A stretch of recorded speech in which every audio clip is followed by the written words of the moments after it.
Hello YouTubers, this is the noobifier. On the 1st of September, CIG released its August monthly report. Here's what you need to know. We start with the push towards 3.15 and a big update from the AI team.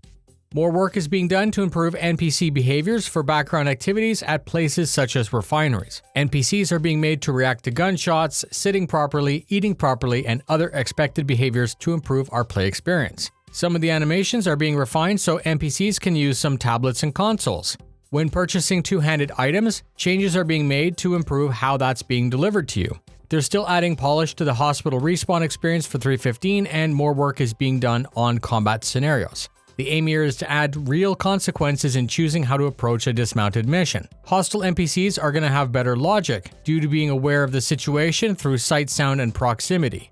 NPC turret operation logic is also getting a buff. NPC collision avoidance logic plus pathfinding are being worked on.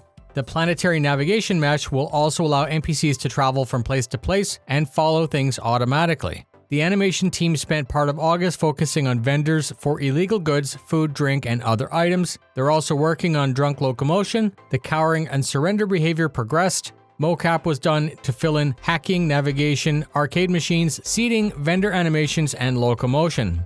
Character art completed a large pass on the new assets for 3.15, including a heat-resistant heavy armor suit, new backpacks, and also reworked existing backpacks to make them individual modular items.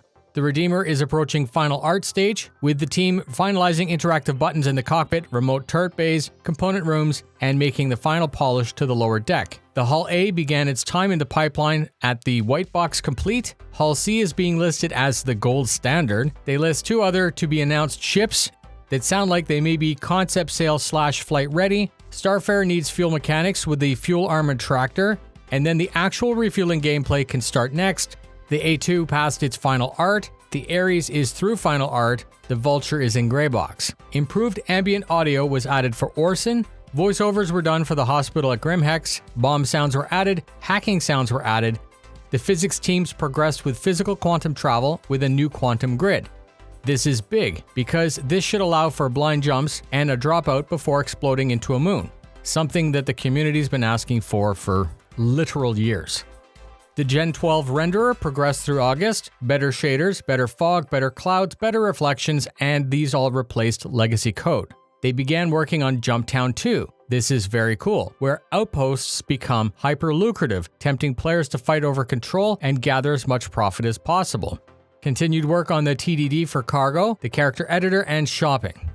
Jump points are being worked on. Several helpful debug tools were created to balance IFCS better. Work on a HUD for refueling and one for bombing, which is expected in 3.15. Work on caching render to texture assets continue, plus some bespoke UI for personal inventory. Graphical optimizations continue to offload assets to the GPU. Texture and lighting tweaks throughout the system. Tweaks in the hospital assets. Turbulent is working on a new matchmaking service to support meshed servers.